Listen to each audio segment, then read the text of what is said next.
नमस्कार दोस्तों, मैं पुनीत चतुर्वेदी आप सभी का स्वागत करता हूं सिवान एजुकेशन ऑनलाइन प्लेटफॉर्म। आप सभी लोगों के यहाँ कभी कभी आपने राज्यों की सेट की परीक्षा होती है, स्टेट एलिजिबिलिटी टेस्ट, वो जरूर दिया हो। और अगर वो नहीं दिया है तो कहीं आपने नेट की परीक्षा। तो नेट और सेट का जो सिलेबस होता है लगभग सेम ही होता है, एक जैसा ही होता है। तो आज हम यहाँ पर मध्य प्रदेश राज्य के सेट परीक्षा के हिंदी साहित्य की जो सिलेबस है, जो की पूरी पाठ्य चर्चा है, उसके बारे में बात करने वाले हैं। तो मध्य प्रदेश में सेट की परीक्षा के लिए अभी यहाँ पर तिथि आयोजन की घोषणा की जा चुकी है। यहाँ पर हिंदी साहित्य के बारे में तीन महत्वपूर्ण। सबसे पहला बिंदु ये है कि स्ट्रैटेजी क्या होनी चाहिए, क्योंकि परीक्षा नहीं है और यहाँ पास करेंगे तभी आगे जाकर असिस्टेंट हो पाएंगे। अगर सेट पास नहीं होगा या नेट पास नहीं होगा हमारा, तो हम असिस्टेंट प्रोफेसर की भर्ती पर नहीं हो सकते, फॉर्म नहीं भर सके। सबसे सामान्य बात है। तो पहला पॉइंट ये आता है कि नेट से आसान कई बार सेट होता है। क्यों ना सेट को ध्यान दें, और किसी भी राज्य में अगर सहायक प्राध्यापक भर्ती परीक्षा आ रही हो, उसके पूर्व यहाँ पर जो राज्य की पात्रता परीक्षा होती है, राज्य पात्रता का आयोजन कराया जाता है। तो ये मध्य प्रदेश में यही है, राज्य पात्रता परीक्षा। कौन सी है? राज्य पात्रता परीक्षा 2025 जैसे इसमें लिखा हुआ है। तो ये इसका नोटिफिकेशन आ चुका है और इसकी परीक्षा आपका 2026 में आयोजित हो, पहले से ही आप सभी को विदित था। कहीं ना कहीं सहायक प्राध्यापक भर्ती परीक्षा पुनः 2026 में आने वाली, और इसी के संबंध में सबसे पहले राज्य पात्रता का आयोजन कराया गया। लोग इसके पहले जो नेट है, नेशनल एलिजिबिलिटी, जो राष्ट्रीय पात्रता परीक्षा, उसके लिए तैयारी कर रहे होते हैं और वहां पे फॉर्म भर चुके होंगे या भर रहे होंगे, क्योंकि 31 दिसंबर से लेकर और 7 जनवरी तक नेट की। और ठीक इसी प्रकार से आगे बढ़ेंगे तो जनवरी माह में आपको सेट की परीक्षा। तो पहला पॉइंट ये है स्ट्रेटेजी का, दूसरा है सिलेबस डिस्कशन का, और तीसरा है पीवाईक्यू। इसमें मैं दो महत्वपूर्ण बातें आपको बता देता हूं। सबसे पहला बिंदु तो ये है कि जो आपकी राज्य पात्रता परीक्षा होने वाली है, यहां पर आपके दो पेपर होंगे। कितने पेपर होंगे? तो यहां आपके दो पेपर होंगे। फर्स्ट पेपर जो आप सभी को लिए, जो प्रथम पेपर होगा, है ना, ये सभी के लिए क्या होने वाला है, तो कॉमन होता है, आप सभी को पता है। लगभग 10 यूनिट के आसपास यहाँ पर आपको देखने मिलेंगे। टोटल कितनी यूनिट आप पढ़ेंगे? तो सर यहाँ पर 10 यूनिट हमें देखिए। अब teaching aptitude, research aptitude, communication, ये तीन चैप्टर्स आपके इंपॉर्टेंट रहेंगे, थियरी रिलेटेड रहेंगे, थोड़ा डिफरेंट चैप्टर रहेंगे जो आपने शायद नहीं पढ़े होंगे, जो टीचिंग एग्जाम्स की प्रिपरेशन। मैथमेटिकल एप्टीट्यूड और लॉजिकल रीजनिंग, ये चैप्टर्स रहे। इसके बाद में छठवें अध्याय पे चलते हैं, तो यहाँ पे आपको और देखने के लिए मिलेगा क्या? कॉम्प्रिहेंशन। मतलब बात सीधी सी ये होती है यहाँ पर कि जो आपको देखने के लिए कॉम्प्रिहेंशन में मिलेगा कि जो पैसेज होते हैं, गद्य पद्य आपने पढ़ा होगा ना, अनसीन पैसेज, वो यहाँ पर आपको देखने के गद्य मिल जाते हैं। अगली बात करते हैं, यहाँ पर एनवायरमेंट का एक होगा, ठीक है, एक हायर एजुकेशन का टॉपिक होगा, ठीक है, एक आईसीटी का होगा, इंफॉर्मेशन कम्युनिकेशन टेक्नोलॉजी। इस तरीके से आप टोटल मिलाएंगे तो 10 यूनिट होगी, और प्रत्येक यूनिट से यहाँ पे आपको एक डीआई है, डेटा इंटरप्रिटेशन।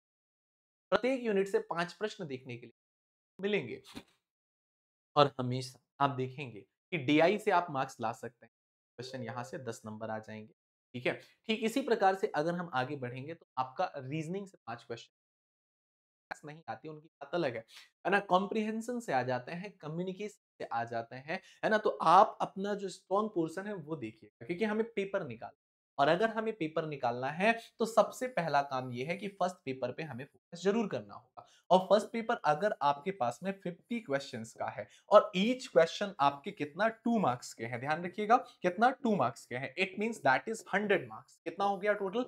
100 मार्क्स हो गया। अब 100 मार्क्स में जो स्ट्रेटजी हमें बनानी है, वो स्ट्रेटजी हमारी यही होनी चाहिए कि एटलीस्ट एटलीस्ट 28 प्लस क्वेश्चंस हमारे यहाँ पर सही होने चाहिए, है ना? अब वो कैसे होंगे तो आपको 5-5 क्वेश्चन 10 यूनिट के पूरे प्रॉपर आपको वेरी करने पड़ेंगे, उनको लिखना पड़ेगा, टेस्ट देना पड़ेगा, मॉक देना पड़ेगा, तब कहीं जाके आपको पता चलेगा कि मेरी कौन-सी यूनिट सही है, कौन-सी यूनिट पे मेरी कमांड अच्छी है और कौन-सी यूनिट और उसी यूनिट पे आपको ध्यान देना है। और अगर आपने यहाँ से ये मानिए कि 28 क्वेश्चन प्लस कर लिया या 30 क्वेश्चन प्लस बना लिए, तो फिर आपका सेकंड पेपर और सेकंड पेपर हम पे ध्यान देंगे। अब सेकंड पेपर मेरा जो विषय है मैं आपको बता देता हूँ हिंदी साहित्य है। कई लोगों ने असिस्टेंट प्रोफेसर के टाइम पे बहुत सारे टेक्स्ट वाला पार्ट मुझसे पढ़ा होगा, है ना? नेट के लिए जो टेक्स्ट वाला पार्ट है 6 से लेकर 10वीं यूनिट में पढ़ाया है, सेट के लिए पढ़ाया हुआ है ना? पुराने जो लोग हैं उन्होंने ज़रूर देखी होंगी क्लासेस, ठीक है? वर्तमान में अभी मैं अपने बारे में बता देता हूँ, मेरी पीएचडी चल रही है ना? यहीं देवी अहिल्या विश्वविद्यालय से, है ना? और इसके अलावा जेआरएफ की बात करते हैं, थोड़ा-सा जेआरएफ में भी आ जाते हैं, चूँकि सेट की बात आई है, जेआरएफ क्या होता है? थोड़ा-सा पॉइंट हम ले लेते हैं। जिन भी यूआर के छात्रों की, पुरुष छात्रों की, मेल कैंडिडेट्स की 30 साल से कम की उम्र है, उनके लिए बड़ा अच्छा मौका होता है जेआरएफ, है ना? जूनियर रिसर्च फेलोशिप यहाँ पे आपको लगभग 40,000 ज़्यादा 41-42 हज़ार रुपए के आसपास आपको स्टार्टिंग में जेआरएफ का स्टाइपेंड आता रहता है। बाद में जब आप सीनियर हो जाते हैं एसआरएफ में तो ये 50 प्लस पहुंच जाता है। तो अगर 1% बच्चों को जेआरएफ स्टाइपेंड मिल रही है सेंट्रल गवर्नमेंट की, तो आप नेट परीक्षा की तैयारी कर सकते हैं। और जब तक आपकी पीएचडी चलेगी तब तक यहाँ पे आपको स्टाइपेंड मिलता रहेगा। ठीक है ना? तो लगभग 4 साल का तो हम लेके ही मिलेगा ही मिलेगा। ठीक है? तो ये सेट केवल इसलिए है कि राज्य में जब सहायक प्राध्यापक भर्ती परीक्षा आती है, उस दौरान नेट कठिन हो जाता है, तो फिर सेट निकाला जाता है कि सेट निकाल के और बच्चों को परीक्षा देने के लिए पात्र बनाया जाए। जिनका नेट नहीं पास हुआ, वो लोग फिर सेट दे लेते हैं। अब हम यहाँ पर सिलेबस का डिस्कस करते हैं जो ये पाठ्यक्रम है वो क्या है ना? यूजीसी नेट सिलेबस जो है ये आपका और सेट का सिलेबस दोनों ही सेकंड पेपर है, एक समान होता है। पहली यूनिट जो है यहाँ पर हिंदी भाषा और उस जो हिंदी भाषा है वो भाषा कैसे आई? है ना? अब इसमें अलग-अलग राइटर हैं कि भोलानाथ तिवारी पढ़ रहे हैं, आप कि क्या पढ़ रहे हैं, है ना? हालाँकि आपको मैं एक चीज़ बता दूँ कि कभी ना कभी रेफरेंस बुक ज़रूर पढ़नी पड़ेगी अगर आप जेआरएफ के जेआरएफ के लिए कर रहे हैं। बिना राइटर्स की पढ़े, बिना अच्छी पुस्तकों को पढ़े अध्ययन आगे नहीं बढ़ सकते। बिल्कुल स्पष्ट है, बात वैसी ही सत्य है कि स्वर्ग जाना चाहते हैं पर मरना नहीं चाहते, है ना? जेआरएफ चाहते हैं परंतु हम यहाँ पर पुस्तकों का अध्ययन नहीं चाहते, नोट चाहते हैं। पुस्तकों का अध्ययन करना ही पड़ेगा। अब सबसे पहला जो इसमें यूनिट है, ये है हिंदी ऐतिहासिक पृष्ठभूमि। ऐतिहासिक पृष्ठभूमि तो वही स्टार्ट होगी जिससे आपका एंशिएंट, मिडाइवल और मॉडर्न इंडिया स्टार्ट होती है। प्राचीन भारत, मध्यकालीन भारत और आधुनिक। प्राचीन भारत में मतलब अगर हम बात करें तो हड़प्पा सभ्यता नहीं, ये आपका प्राचीन भारतीय आर्य भाषा, मध्यकालीन भारतीय आर्य भाषा, आधुनिक भारतीय आर्य भाषा और प्राचीन भारतीय आर्य भाषा में भी अगर हम बात करेंगे तो वैदिक संस्कृति कैसी, फिर वैदिक संस्कृति कैसी, तो उस समय पे जो वेद अध्ययन ये सारी चीजें जो आपका है ये पूरा आएगा कि उस समय से हमें हिंदी के विकास से शुरुआत करनी है कि हिंदी कैसे आई, क्या उसके पहले कौन सी भाषा थी, तो संस्कृत थी। तो संस्कृत कहाँ थी, तो संस्कृत थी साहब वैदिक में। संस्कृत के बाद क्या आई साहब, प्राकृत आई। प्राकृत के बाद क्या आई, पाली आई। पाली के बाद क्या आई, अपभ्रंश आई। अपभ्रंश के बाद क्या आई, अवहट्ट आई। अवहट्ट के बाद प्राचीन हिंदी, प्राचीन हिंदी के बाद आधुनिक हिंदी। तो ये पूरा जो सीक्वेंस रहेगा, फिर उसके बाद में जो मागधी अपभ्रंश उनकी विशेषताएं, अपभ्रंश अवहट्ट का संबंध और आधुनिक भारतीय आर्य भाषाओं का पूरा वर्गीकरण, ये पूरा चैप्टर है आपका यूनिट। आगे हम बात करते हैं तो इसी में फर्स्ट यूनिट में ये हिंदी का भौगोलिक विस्तार। भौगोलिक विस्तार का मतलब ये हुआ हिंदी किन किन राज्यों में जाती है, कहां कहां पर की जाती है और कब से शुरुआत नहीं बोलने की। भाषी प्रदेश कौन-कौन से हैं? उपभाषाएँ हिंदी की कौन-कौन सी हैं? जैसे अगर हम बात करते हैं कि जो आपकी पश्चिमी हिंदी के अंतर्गत क्या आएगा? तो बांगरू आएगा, है ना? बुंदेलखंडी आएगा, ब्रज आएगा, है ना? इसके अलावा अगर हम बात करते हैं हरियाणवी आएगा, है ना? कन्नौजी आएगा। तो इस प्रकार से आपके यहाँ पर पश्चिमी हिंदी में कौन-कौन सी, पूर्वी हिंदी है अगर तो अवधी है, बघेली है, छत्तीसगढ़ी है, इनका केंद्र कौन-सा है और कौन-कौन से क्षेत्रों में बोली जाती है? इनका नामकरण किसने किया, बोलियों का नामकरण किसने किया, ये भी प्रश्न बनता है। तो ये सारा टॉपिक इसी के अंतर्गत समाहित है।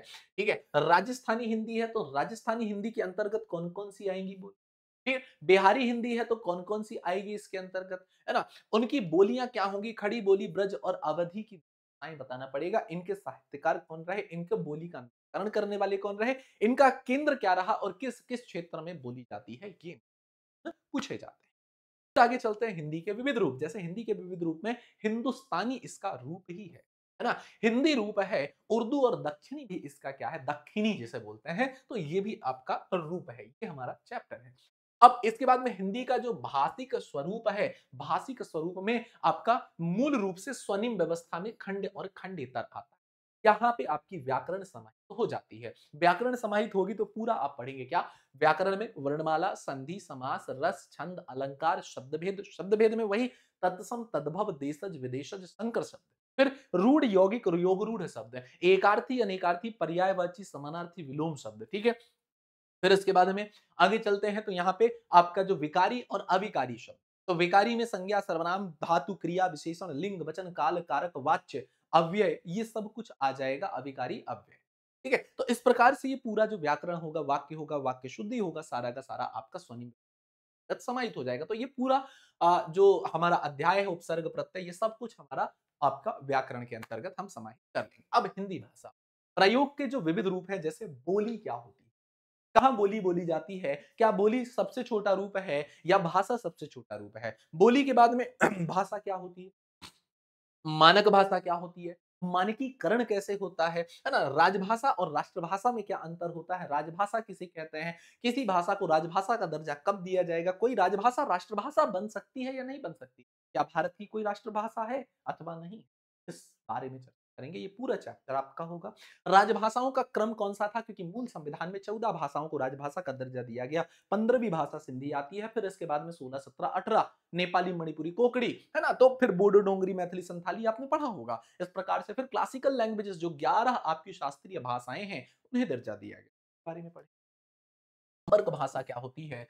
संचार भाषा क्या होती है? माध्यम क्या है? हिंदी, कंप्यूटर और हिंदी की संवैधानिक स्थिति वर्तमान में क्या है? देवनागरी लिपि क्या है? विशेष है। लिपि क्या होती है? फिर लिपि में ही हम आगे बढ़ेंगे तो देवनागरी लिपि। लिपि की विशेषताएँ क्या होती हैं? देवनागरी लिपि की क्या विशेषता है? और फिर उसका मानकीकरण। तो आसान है फर्स्ट यूनिट हम बात करें। बहुत आसान है। सबसे जो टफ और सबसे बड़ी यूनिट है नेट की या सेट की हिंदी साहित्य में वो है यूनिट नंबर 2 बता दूँ मैं। अभी से बता देता हूँ, अगर आप तैयारी कर रहे हैं या शुरू करने वाले हैं तो आप इसको ध्यान दीजिएगा।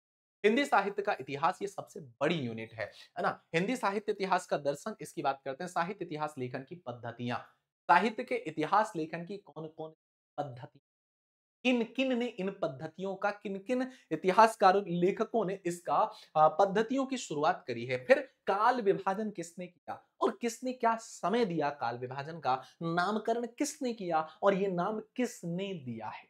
ठीक है? फिर आदिकाल के बारे में, आदिकाल की विशेषताएँ, आदिकाल पूरा आपको पढ़ना है। एक-एक चीज़ ए टू ज़ेड, साहित्यिक प्रवृत्तियाँ, रासो साहित्य, जैन साहित्य, आदिकालीन हिंदी का जैन साहित्य, सिद्ध साहित्य, नाथ साहित्य, अमीर खुसरो की हिंदी कविताएँ, अमीर खुसरो की मुकरियाँ, अमीर खुसरो की पहेलियाँ, अमीर खुसरो का परिचय, अमीर खुसरो की रचनाएँ, सब कुछ इसके अंतर्गत फिर विद्यापति का, है ना? तो विद्यापति में हम बात करते हैं 1350 1400, तो विद्यापति का पूरा काल, विद्यापति की सारी रचनाएँ, विद्यापति के जो उपनाम अलग-अलग विद्वानों ने दिए हैं, वो कौन, किसने ये नाम चुना?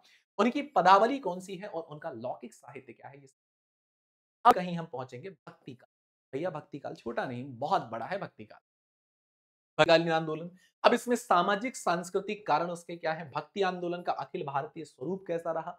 उसका अंतः प्रादेशिक वैशिष्ट्य, भक्ति काव्य की सामाजिक सांस्कृतिक पृष्ठभूमि, जो अलवार संत रहे, नैनार संत रहे हैं, भक्ति काव्य के प्रमुख संप्रदाय और उनके वैचारिक आधार, निर्गुण सगुण कवि और उनका जो काव्य है, निर्गुण भक्ति धारा, सगुण भक्ति धारा, राम भक्ति धारा, कृष्ण भक्ति धारा। तो ये पूरा का पूरा आपको इसका विभाजन करके अध्ययन करना होगा। अब रीतिकाल में चलते सामाजिक सांस्कृतिक पृष्ठभूमि, रीतिकाल की प्रमुख प्रवृत्तियां, रीतिबद्ध, रीति सिद्ध और रीति, तो रीतिबद्ध के जितने कवि, रीति सिद्ध के जितने कवि, रीति मुक्त के जितने कवि, जितनी इनकी रचनाएं, ये सब कुछ है ना। फिर रीति कवियों का आचार्यत्व देखा, रीति काल के प्रमुख कवि और उनके काव्य, इसके अलावा सारे बचे मिसलेनियस में, विध में जाते हैं। फिर आधुनिक काल में आते हैं तो साहब आधुनिक काल में गद्य का गद्य का विकास क्या, ठीक है? ये सारी चीज़ें हम यहाँ पर पढ़ें। भारतेंदु पूर्व गद्य 1857 की क्रांति और इसके साथ ही साथ सांस्कृतिक पुनर्जागरण, सांस्कृतिक पुनर्जागरण पढ़ना, है ना? भारतेंदु और उनका युग पत्रकारिता का आरंभ 19वीं शताब्दी की हिंदी की पत्रकारिता आधुनिक अवधारणा। ये भी हमारा दूसरा हिंदी युग। हिंदी युग मतलब सीधी-सी बात है, यहाँ पर एमपीडी महावीर प्रसाद द्विवेदी जी आ जाएँगे, उनका युग आएगा और हिंदी का नवजागरण जागरण काल। और अगर महावीर प्रसाद द्विवेदी आ चुके हैं, मतलब कि सरस्वती पत्रिका की शुरुआत हो जाएगी, है ना? राष्ट्रीय काव्य धारा के जो प्रमुख सारे कवि होंगे, स्वच्छंदतावाद और उनके प्रमुख कवियों का यहाँ पर नाम आ जाए।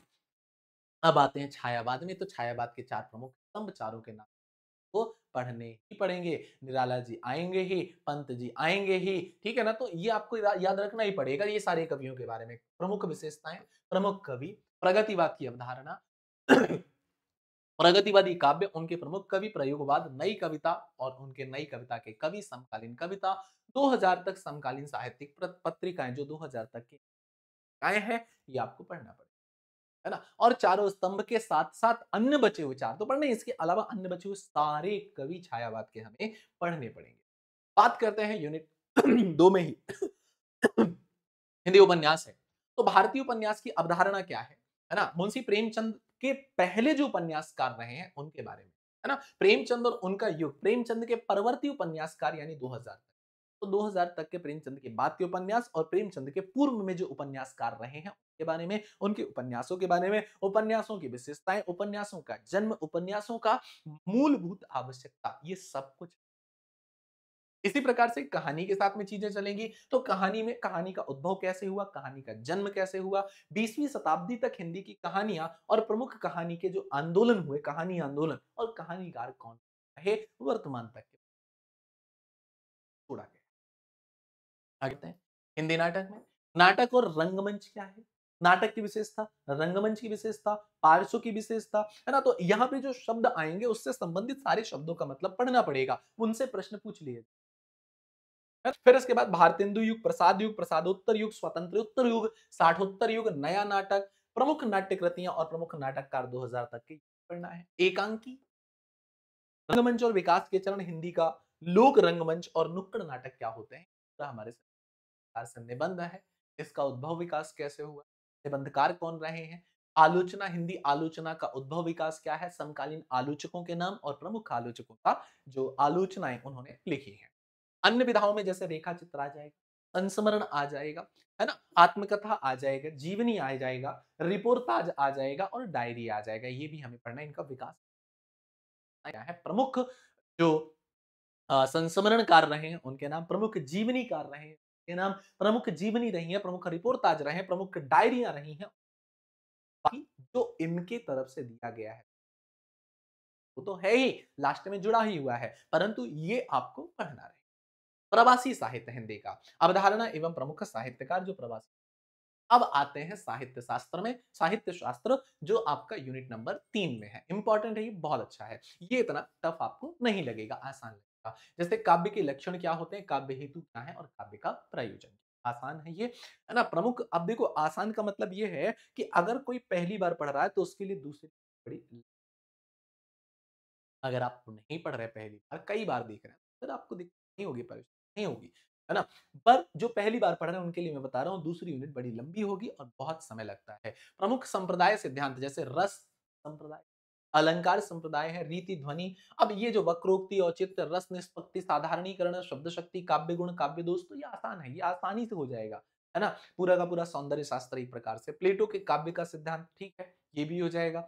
अरस्तु का अनुकरण सिद्धांत, त्रासदी विवेचन, विरेचन सिद्धांत क्या होता है, वर्ड्सवर्थ का काव्य भाषा का सिद्धांत क्या है, ये हो जाएगा। मतलब ये पाश्चात्य वाले हैं।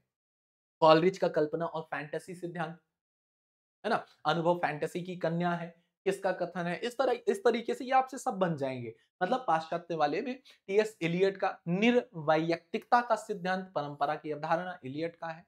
आईए रिचर्ड्स मूल्य सिद्धांत, संप्रेषण सिद्धांत और काव्य भाषा सिद्धांत, रूसी रूपवाद, फैंटेसी, कल्पना, प्रतीक, बिंब, ये सब कुछ आपका यहीं पर है। और वैचारिक प्रश्न, अच्छा देखिए, भारतीय जो काव्य शास्त्र केवल पाश्चात्य काव्य शास्त्र लिखा है सिलेबस में, भारतीय काव्य शास्त्र पढ़ना है शुरू। खैर आगे बढ़ते हैं, देखते हैं यूनिट 4 ये वैचारिक प्रश्न आसान होगी। तो जो छात्र सिर्फ सेवा परीक्षाओं की तैयारी करते रहे हैं, उनके लिए यूनिट 4 बहुत आसान है ना? एथिक्स में आपने पढ़ा है, जैसे भारतीय नवजागरण, स्वाधीनता आंदोलन, वैचारिक प्रश्न, हिंदी नवजागरण, खड़ी बोली आंदोलन ऑफ विलियम कॉलेज, भारतेंदु और हिंदी नवजागरण, महावीर प्रसाद द्विवेदी जागरण, गांधीवादी दर्शन। ठीक है, यहाँ से गांधीवादी दर्शन आप अंबेडकर दर्शन पढ़ा है, लोहिया दर्शन पढ़ा होगा, सुना होगा, मार्क्सवाद, मनोविश्लेषण, ठीक है, अस्तित्ववाद, उत्तर आधुनिकतावाद, अस्मिता मूलक विमर्श, जैसे दलित पर विमर्श, स्त्री पर विमर्श, आदिवासी विमर्श या अल्पसंख्यक विमर्श, आसान है। देखा यूनिट 4 आसान है, छोटी यूनिट, बड़ी यूनिट नहीं है। अब हम चलते हैं यूनिट नंबर 5 की तरफ, कविता की तरफ। कविता में बहुत अच्छी-अच्छी कविताएँ यहाँ पर जुड़ी हुई है। भाई अब देखो ना, रेवा तट जुड़ी हुई है। ऑब्वियसली रेवा तट कभी न कभी आपने सुनी पढ़ी होगी, अजरासों की है, रेवा तट है। फिर खुसरो की पहेलियाँ हैं, खुसरो की मुकरियाँ हैं, सुन के आनंद आ जाएगा। अमीर खुसरो का पूरा परिचय पढ़ोगे, फिर अमीर खुसरो से जुड़ी पहेलियाँ पढ़ोगे, बहुत अच्छा। विद्यापति की पदावली, विद्यापति जी के बारे में पूरी चीज़ें पढ़ोगे, उनका काल क्या रहा, उनको नाम क्या दिया गया, अलग-अलग विद्वानों ने उनको उपनाम क्या दिया है ना? संपादक नरेंद्र झा हैं, पद संख्या 1 से लेकर 25 तक इनकी पदावली पढ़। फिर कबीर, अब देखो कबीर लेकिन किसकी? संपादक है हजारी प्रसाद द्विवेदी, है ना? 46 वाली। पद संख्या 160 से लेकर 209, तो ये पढ़ना है। जायसी ग्रंथावली, अब इसके संपादक रामचंद्र शुक्ल साहब हैं। नागमती वियोग खंड, बहुत अच्छी पद्मावती वाली कहानी है आपकी नागमती वियोग खंड, है ना? सूरदास भ्रमर गीत सार, रामचंद्र शुक्ल के द्वारा संपादित की गई है, पद संख्या 21 से लेकर 70 तक। फिर इसके बाद में हिंदी कविता में ही रामचरितमानस उत्तरकांड, रामचरितमानस में आपको उत्तरकांड पढ़ना है मुख्य रूप से गोस्वामी तुलसीदास जी के बारे में। पहले उनका जीवन परिचय, फिर उसके बाद उत्तरकांड की महत्वपूर्ण घटनाएं, उत्तरकांड में के अलावा रामचरितमानस के जो पूरे कांड हैं उन कांड के नाम, है ना? सातों कांड के नाम, फिर कोई भी काव्य महाकाव्य कब बनता है, उसकी विशेषताएं क्या होती हैं, है ना? फिर इसके बाद में अगर हम बात करते हैं तो इनके जो क्रम है वो क्रम जरूर आपको याद होने चाहिए। किसमें कुल कितनी चौपाइयां, कुल कितने दोहे हैं उत्तरकांड में, है ना? ये याद होना चाहिए। बिहारी सतसई, संपादक है जगन्नाथ दास रत्नाकर, दोहा संख्या 1 से लेकर 10 तक। घनानंद कवित्त है, संपादक है विश्वनाथ मिश्र, है ना? मीरा विश्वनाथ त्रिपाठी जी संपादक, अयोध्या सिंह उपाध्याय हरिओत, प्रिय प्रवास भी बहुत अच्छी। अब देखिएगा मैथिली शरण गुप्त की भारत भारती साकेत, ये आपको पढ़ना नवम सर्ग। जयशंकर प्रसाद का आंसू और कामायनी, है ना? और इसमें भी कामायनी में भी श्रद्धा और लज्जा ईड़ा सर्ग। कौन सा? श्रद्धा, लज्जा और ईड़ा, ये 3 ही सर्ग। कब इसको लिखने की शुरुआत हुई, कब इसको कंप्लीट किया गया, कब इसका प्रकाशन हुआ, फिर कौन सा इसमें पुरस्कार मिला, किस तिथि को लिखने की शुरुआत हुई, किस तिथि को लिखने का अंत हुआ, 15 सर्ग का पूरा क्रम क्या है, क्यों लिखा गया था, लिखने के पीछे उद्देश्य क्या था, फिर आंसू क्यों लिखा गया, आंसू लिखने के पीछे क्या उद्देश्य था, तो ये सब कुछ यहाँ। जूही की कली है इनकी, जागो फिर एक बार, सरोज स्मृति बहुत अच्छी, बहुत मार्मिक, राम की शक्ति पूजा, आनंद ही आ जाएगा आपको, कुकुरमुत्ता, बांधो न स्थाव बंधु, सुमित्रानंदन पंथ, परिवर्तन और प्रथम रश्मि। मतलब आप ये मानिए टेक्स्ट पढ़ने के तो आपको तो वर्मा, बीन भी हूं मैं तुम्हारी रागिनी भी, नीर भरी दुख की बत्ती, फिर विकल है प्राण मेरे, यह मंदिर का दीप इसे नीरव जलने दो, द्रुत जगत के जीर्ण पथ, है ना? यहीं पर रामधारी सिंह दिनकर की उर्वशी है, तीसरा अंक उर्वशी, पढ़िए, आनंद नहीं आया तो बताएं, मजा नहीं आया तो। रश्मि रथी है, नागार्जुन की कालिदास, बादल को घिरते देखा है, अकाल और उसके बाद खुरदुरे पैर, शासन की बंदूक, मनुष्य हूं, फिर सच्चिदानंद हीरानंद बादशाह ना गे की कलगी बाजरे की यह दीप अकेला, हरी घास पर क्षण भर, असाध्य वीणा कितनी नावों में कितनी बार, ये सच्चिदानंद हीरानंद बादशाह की कविताएं हैं। भवानी प्रसाद मिश्र की गीत फरोज, सतपुड़ा के घने जंगल, झूमते अनमने जंगल, पढ़ाई ही है। मुकुंद की भूल गलती, ब्रह्म राक्षस और अंधेरे में।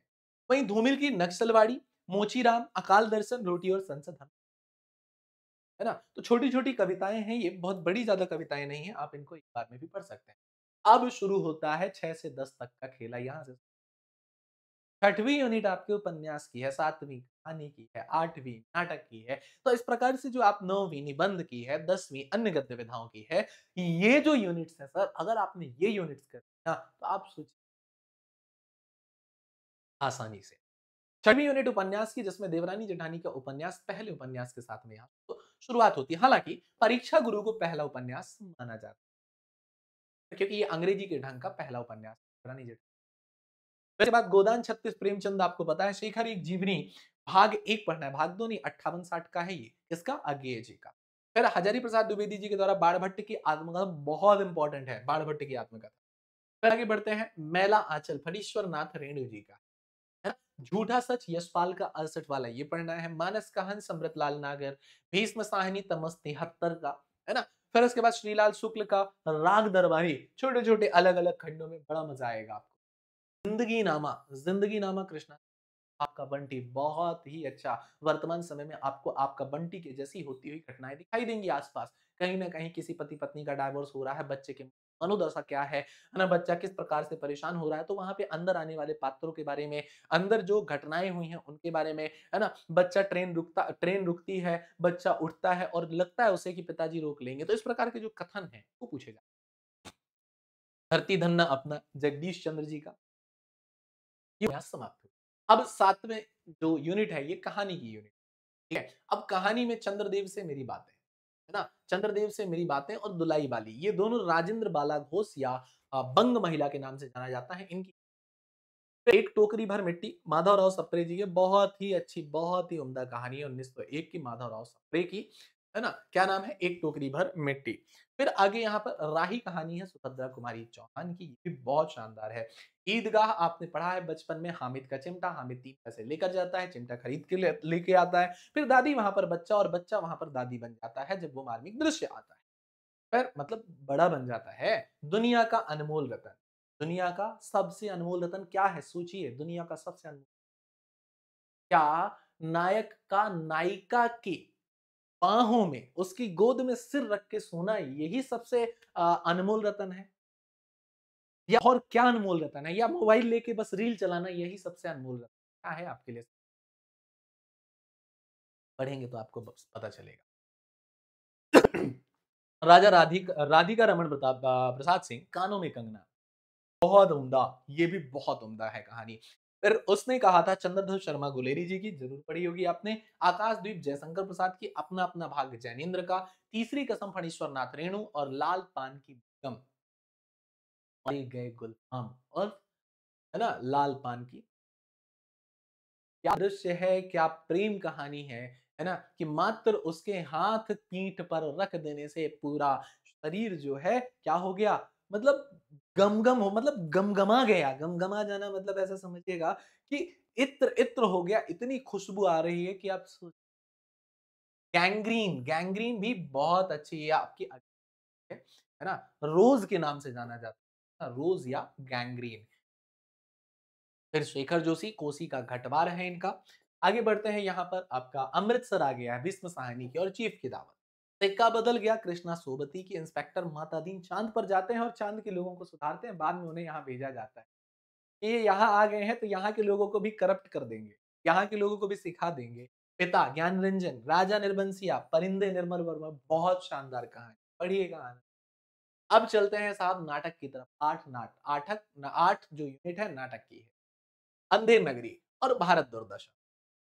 देखिए, भारत दुर्दशा, अंधेर नगरी ये दोनों हैं और भारतेंदु जी का पूरा आपको इतिहास साहित्य तो पढ़ना ही है, नाट लगी। है ना? जयशंकर प्रसाद का है चंद्रगुप्त, स्कंदगुप्त और ध्रुव स्वामी। 3 यहाँ पर नाटक हैं। बहुत ही शानदार है ना? बाकी ध्रुव स्वामिनी भी है।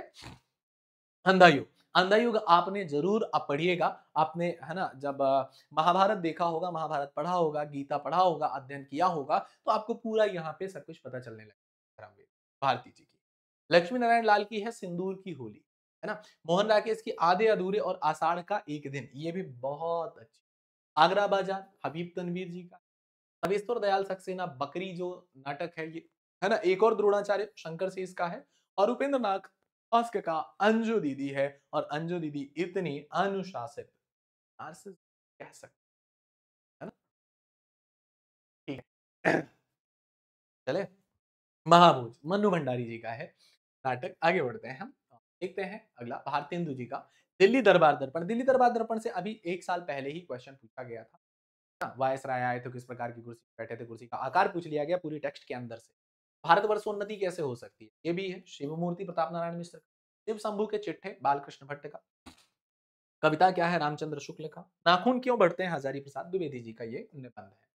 वहीं पर मेरे राम का मुकुट भीग रहा है, ये निबंध है विद्यानिवास। मजदूरी और प्रेम अध्यापक पूर्ण सिंह का 12 वाला। कुबेरनाथ राय उत्तरा फाल्गुनी के आसपास उठ जाग मुसाफिर विवेकी राय का और नामवर सिंह का और सौंदर्य ये भी है। अब 10वीं यूनिट बहुत ही अच्छा राम वृक्ष बेनी ठाकुरी बाबा महादेवी वर्मा का है ना, ये भी बहुत ही अच्छा है। फिर मुर्दहिया मुर्दहिया आत्मकथा तुलसीराम जी की है और दलित आत्मकथा है, ये दो भाग है लेकिन हम यहाँ मुर्दहिया बस पढ़ते बनी है। प्रेमचंद घर में शिवरानी देवी किसके लिए? तो देखिए शिवरानी देवी उनकी पत्नी ने यहाँ पर लिखा हुआ है प्रेमचंद जी के। एक कहानी ये भी मन्नू भंडारी जी की, आवारा मसीहा विष्णु प्रभाकर जी का ना। फिर इसके बाद में क्या भूलूं क्या याद करूं हरिवंश राय बच्चन। आप हुदरी बहुत ही रमणीका पढ़िएगा। वर्तमान नारी अपने बारे में इतना बेबाक कहती है, जिस प्रकार से वर्तमान नारी आपको देखने के लिए मिलेगा कि इतना बेबाक कोई कहता है। भोला राम का जीव है ना, ये 4-6 पन्ने की आपका क्या है, हम बात करें अन्य गद्य विधाओं में हास्य व्यंग है ना, हरिशंकर परसाई जी का। जामुन का पेड़ ये भी कृष्णचंद्र का हास्य व्यंग है, कृष्णचंद्र का इंपॉर्टेंट है। संस्कृति के 4 अध्याय बहुत अच्छा है। संस्कृति के 4 अध्याय लगभग आपको यहाँ पे अगर इतिहास की जानकारी रखते हैं थोड़ी बहुत तो ये पढ़ने के लिए आपको आनंद देगा। एक लेखक की डायरी मुक्तिबोध मेरी तिब्बत यात्रा रहा बहुत अच्छा है ना, तिब्बत तक की यात्रा करते हैं और किस प्रकार से कौन कौन से दृश्य उनके आते हैं, उन सब दृश्यों है, आपको ऐसा लगेगा कि ये जो मेरी तिब्बत यात्रा है आपको पूरी तरीके से बांध के रखेगी, आप भी उनके साथ कहीं ना कहीं यात्रा करने निकल पड़े।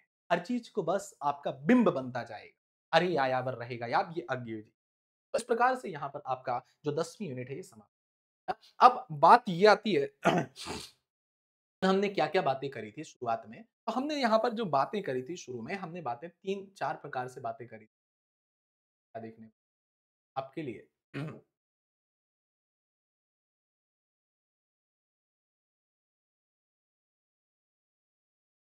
2-3 बिंदुओं पर हमने चर्चा, वही 2-3 जो हमारे बिंदु उनको हम पुनः एक बार देख लेते हैं। इनके ऊपर चर्चा करी थी और क्या-क्या हमारे स्ट्रैटेजी वाला पॉइंट था, क्या वो कवर हुआ? है ना? क्या-क्या चीज़ें क्या कवर? अब देखिए, हमारा यहाँ पर स्ट्रैटेजी वाला जो था, हमने बात की कि हमें फर्स्ट पेपर अगर 28 से 30 क्वेश्चन हमारे आ जाएँगे, तो वैसे हम जेआरएफ की यूआर की बॉयज़ की बात कर लें, 108 क्वेश्चन मतलब 30 अगर यहाँ से है, तो वहाँ से सोचो बहुत ज़्यादा है। पर प्रॉपर अगर हम बात करें, तो यहाँ से हमें चाहिए होते हैं 30 क्वेश्चन सेट बात करी थी, कहाँ से ले आओगे सेकंड परंतु यहाँ पे आपको लग 38 38 प्रश्न चाहिए अगर आपको लगभग 38 पहले पेपर। अगर इतने आ जाते तो फिर आप सेकंड पेपर प्रयास करें। ये स्ट्रैटेजी है। सिलेबस डिस्कशन हो गया पीवाईक्यू। पीवाईक्यू आप कहीं से भी जहाँ आपको ऑनलाइन लगाना है ऑनलाइन, वाईसीटी लगाना है वाईसीटी से, अन्य किसी पुस्तक का सहारा लेना है, लेकिन आपको पीवाईक्यूज़ बिना पीवाई और पीवाईक्यू लगाने के बाद में खुद का एनालिसिस करें कि हमारा कौन-सा टॉपिक स्ट्रॉन्ग है, हमारा कौन-सा टॉपिक वीक है और फिर उसी टॉपिक पे हम जाके उस जो थियरी है, जो उसके क्वेश्चन्स है, फिर हम उसको करें, फिर दोबारा टेस्ट देने आएँ, फिर अपने आप को परखें कि क्या अब ये टॉपिक हमारा नहीं हो गया। तो सेट के लिए मैंने ज़्यादा नहीं कहा है आपको कि 30 क्वेश्चन्स कहे हैं फर्स्ट, इतना कर लीजिए सेकंड में लेकिन वहीं आरएफ की बात 8 क्वेश्चन चाहिए लगभग स्टार्टिंग, उसके बाद सेकंड पेपर। चलिए अभी के लिए इस सेशन मुलाकात करेंगे आपसे अगले अध्याय में किसी और जानकारी और आपके डाउट्स हों अगर उसकी आवश्यकता पड़े तो एक बार कमेंट मिलते हैं अध्याय में तब तक बाद जय हिंद जय भारत।